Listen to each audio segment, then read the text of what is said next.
Bom, pessoal, sejam bem-vindos a mais uma aula do nosso curso. E hoje eu vou falar um pouco sobre as tecnologias, né, os métodos que foram criados, né, os conceitos de Data Warehouse, Data Lake e de Lake House, o porquê que eles foram criados e quais necessidades eles suprem, bem como o porquê que a Databricks criou o conceito de Lake House. Bom, a gente já conhece o BI tradicional, que por volta de 1970 a 1990 era comum utilizar bancos de dados transacionais. Eles ficavam responsáveis pelo processamento e armazenamento das informações, ou seja, o processamento e o armazenamento era acoplado em um canto só. Fazia-se o processo de ETL e a gente entregava os data warehouses e as áreas de negócio consumiam essas informações. Um grande gargalo aqui é que as pessoas nunca conseguiam finalizar aquele data warehouse centralizado que todo mundo poderia acessar.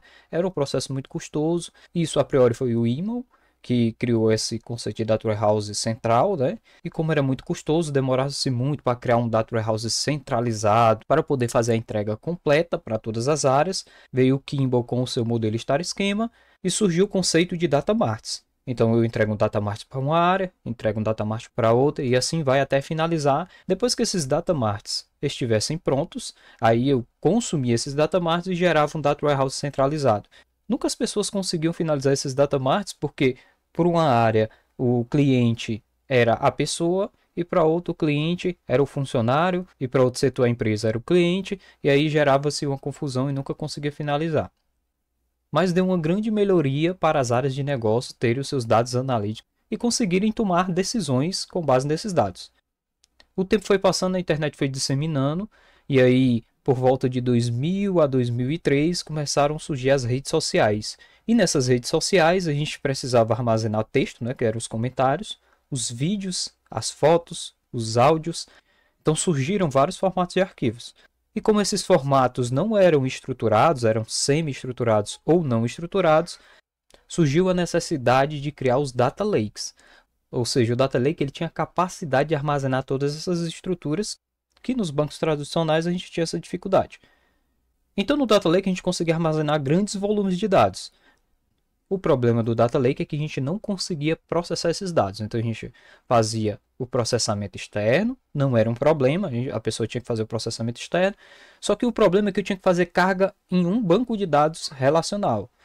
E um dos problemas que foi surgindo é que, após eu fazer uma carga nos bancos de dados relacionais e disponibilizar isso para as áreas de negócio tomarem decisões, essa estrutura se torna muito grande de você administrar e governar. E aí eu tenho que tirar de um local e sempre carregar em outro. Eu tenho que ter uma equipe que governe meu data warehouse, uma equipe que fique responsável pelo meu data lake, pelo desenvolvimento dos ETLs, e foi criando um problema muito grande de governança. Por volta de 2020, a Databricks ela trouxe o conceito de Lake House. E a ideia da Databricks era a gente ter o processamento e o armazenamento desacoplado. E a partir disso eu consigo processar essa informação e armazenar no próprio data lake existente da empresa. Eu não precisaria me desfazer do meu data lake, do meu storage. Então ela criou uma tecnologia chamada Delta Lake. O Delta é como se ele trabalhasse uma camada superficial em cima do data lake existente, criando nessa camada as Delta Tables, né, que são as tabelas Delta. E a grande vantagem disso é que a Databricks conseguiu unir o melhor dos dois mundos. Ela tem vários formatos de armazenamento em um local só, e eu consigo ter transações em cima desses formatos, né, dessas tabelas deltas, conforme os bancos de dados transacionais. E como funcionam essas tabelas delta? Nada mais são do que arquivos Parquet. Vou botar aqui um pouco para o lado. A gente tem aqui as transações, né, como eu já falei, e aqui abaixo nós temos um exemplo aqui de um banco de dados tradicional. Quando eu faço uma consulta, select idade, cidade, da tabela linhas, um exemplo aqui que eu criei linhas, né, onde o ID foi igual a 3, por mais que eu traga somente o ID3 e a cidade, por mais que o seu gerenciador de banco de dados, lá, o seu SQL Server, seu Oracle, seu Postgres, retorne para você somente a coluna cidade e ID, por debaixo dos panos, ele vai consultar o nome. Ele só não vai mostrar para vocês. Então, ele sempre vai trazer o 3, o João e o Salvador. Já no caso de arquivos Parquet, o porquê que ele é vantajoso, né? Nós temos aqui o select ID e cidade da tabela colunas, onde o ID foi igual a 3. Como o arquivo Parquet ele é dividido por colunas, ele não é por linhas, né? Eu não armazeno por tuplas. conforme os bancos de dados tradicionais, ele é armazenado por colunas. Então eu consigo ter uma taxa de compressão muito maior, ou seja, o meu volume de dados ele diminui consideravelmente.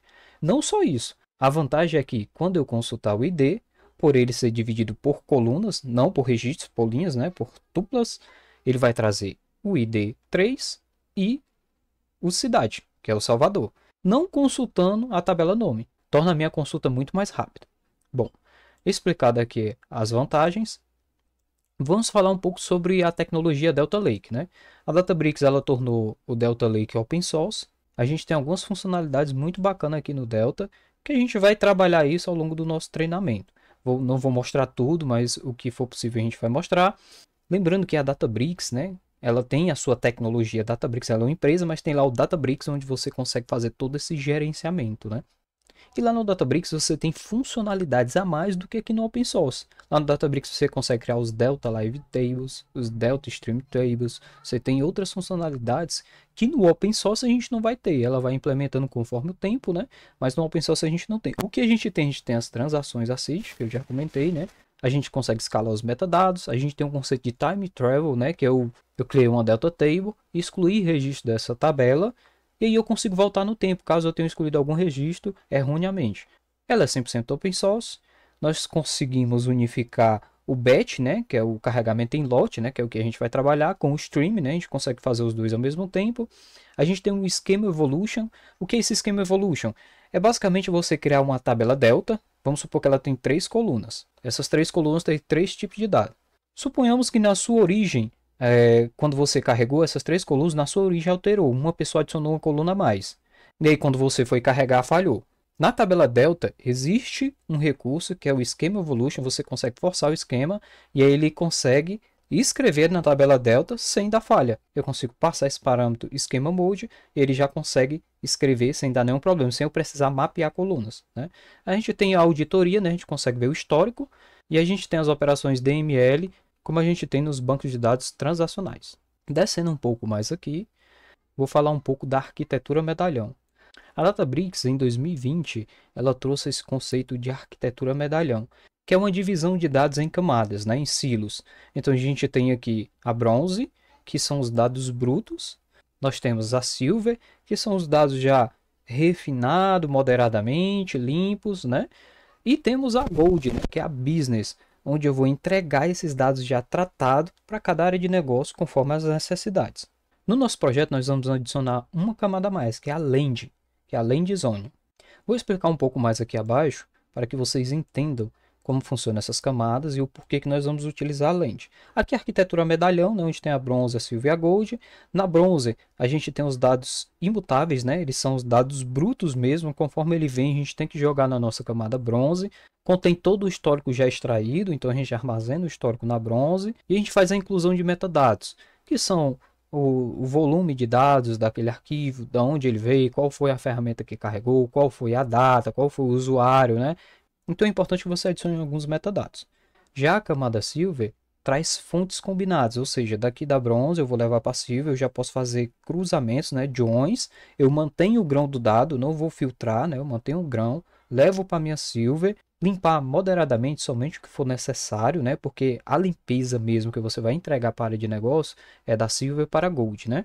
E aí sempre trazer da bronze para a Silver, não levar da bronze diretamente para Gold. Existe um motivo para a gente ter essas 3 camadas. Já da Silver para Gold, né? Na Gold a camada ouro é construída para relatórios e usa um modelo de dados com menos junções. Esses dados já são desnormalizados e otimizados para a leitura, bem como a gente pode utilizar o modelo Kimball ou o modelo IMAL, né? Mas também a gente tem as One Big Tables, né? Vamos supor que você vai criar aqui você tem um volume gigantesco de dados, um tabelão gigantesco com bilhões de linhas. Aí você vai precisar disponibilizar para a área de negócio na Gold. É razoável que você pegue esses bilhões de dados e crie um star esquema? Você vai pegar bilhões de dados e vai fazer com que o usuário crie joins. Não é o ideal, vai ficar muito lento. A ideia é que você agregue esses dados, filtre somente com o que o usuário precisa e jogue uma big table para ele, um tabelão, né? Entregue esses dados para o usuário de negócio e aí ele faz as consultas dele já nesse tabelão, né? Sem a necessidade de estar fazendo joins. No caso dos dados serem menores, sejam de pequenos a intermediários, né? Você vai fazer uma avaliação de como é que está o retorno das consultas. Aí sim você disponibiliza um Star Schema, dependendo da necessidade, você disponibiliza algumas dimensões, não todas, somente para o usuário filtrar e chegar ao resultado que ele precisa para tomar a decisão dele. No nosso cenário, a gente vai criar um Star Schemazinho do banco de dados Storyby que eu peguei lá do site Kaggle. E falando um pouco de como organizar cada camada, a gente tem aqui, ó, sempre o container, né, que ele vai ser chamado de bronze, silver e gold. Dentro do container a gente tem a área de negócios, da onde vem esses dados. A gente tem as origens, né, a gente vai carregar dentro. E você pode dividir por ano, por mês, por dia, ou por uma regra que a área de negócio vai entender melhor, ou que o seu desenvolvedor vai entender melhor. Não existe um padrão, mas o ideal é que você siga mais ou menos essa linha de raciocínio, né, em todas, ó. A gente vê que já vai diminuindo. E aí você vai conseguir ter uma melhor organização e governança, certo? E o porquê que a gente tem aqui a camada Land, né, que eu mostrei aqui em cima. Vamos supor que você carregou aqui os seus arquivos brutos aqui na sua camada bronze. Ó, repare que aqui na bronze a gente tem os arquivos brutos, CSV, JSON, Parquet. E aqui na Silver você vai precisar fazer cruzamentos dessas informações, mantendo o grão. Quando você consulta um arquivo, com certeza a resposta de leitura dele é menor do que uma tabela delta que já é otimizada em Parquet. Então a nossa ideia é jogar todos os dados brutos na nossa land. A nossa camada bronze vai ser a cópia desses dados, já mantendo o histórico, né? Só que já salvo em tabela delta. Nós vamos salvar em tabela delta. Todas essas três camadas serão delta e aqui será o dado bruto. Porque quando eu for levar da minha bronze para a minha silver, fazer os cruzamentos, os joins, a resposta será muito mais rápida. Eu vou conseguir fazer um carregamento, um load aqui dentro da minha silver bem mais rápido. Esses cruzamentos, esses joins serão bem mais rápido do que eu consultar diretamente de arquivos, fazer join entre arquivos. Então por isso que várias pessoas estão utilizando a camada land, né? Ela vai salvar os arquivos, né, que vêm das origens. E aqui na bronze a gente vai criar as tabelas deltas já mantendo o histórico desses arquivos. Beleza? Espero que vocês tenham gostado, tenham entendido. Até a próxima aula.